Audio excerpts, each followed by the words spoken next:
Je suis Pia Capu et aujourd'hui je vais vous parler de ma manière de voir les choses pendant ce confinement. Je me suis donc posé certaines questions pour essayer de savoir ou de comprendre les différents modes de vie qu'on pouvait avoir pendant cette période. Et j'ai décidé de faire un sondage auprès de mes amis, donc à petite échelle, pour avoir certaines réponses à mes questions. J'aimerais pouvoir confirmer mon hypothèse qui est la suivante. Le mode de vie d'un garçon ou d'une fille est-il différent pendant le confinement? C'est là que la question se pose, qu'est-ce que le confinement? Objectivement, c'est rester chez soi et appliquer les règles de sécurité. Dit comme ça, c'est extrêmement simple. Tu te dis, je vais faire des activités et faire mes devoirs, comme ça le temps va passer vite. Mais en fait, il y a plein de petites contraintes qui viennent compliquer la situation qui est déjà assez inédite.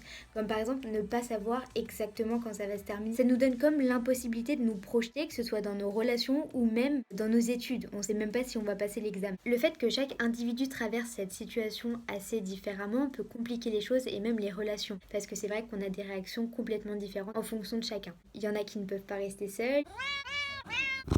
Il y en a qui doivent appeler leurs proches pour être sûr qu'on ne les oublie pas.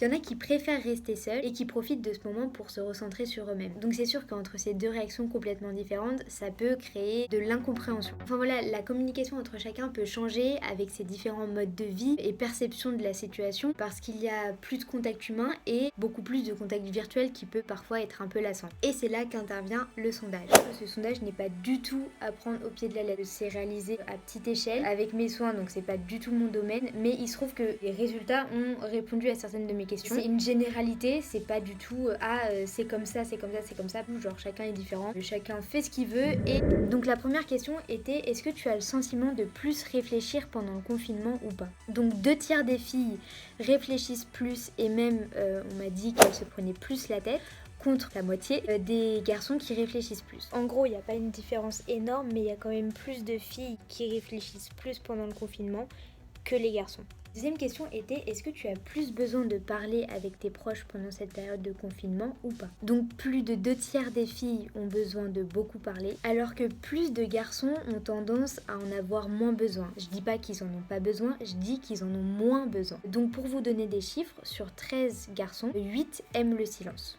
En gros, ont moins besoin de discuter. La dernière question était, as-tu fait des choses différentes depuis que tu es en confinement? Donc ça, c'était égal pour les filles et les garçons. Donc je pense que plus qu'un mode de vie différent, c'est peut-être une façon de penser différente. Évidemment, si on prenait tout le monde en cas par cas, ce sondage ne veut rien dire. Mais il se trouve que quand on regarde les chiffres, oui, il y a une différence de penser ou d'agir en fonction des comportements de certains entre les filles et les garçons. Alors, c'est rien d'autre que mon point de vue. Voilà, c'est quelque chose qui m'a intéressée pendant cette drôle de période. C'est ma façon de répondre au sujet et je trouve que c'était très intéressant.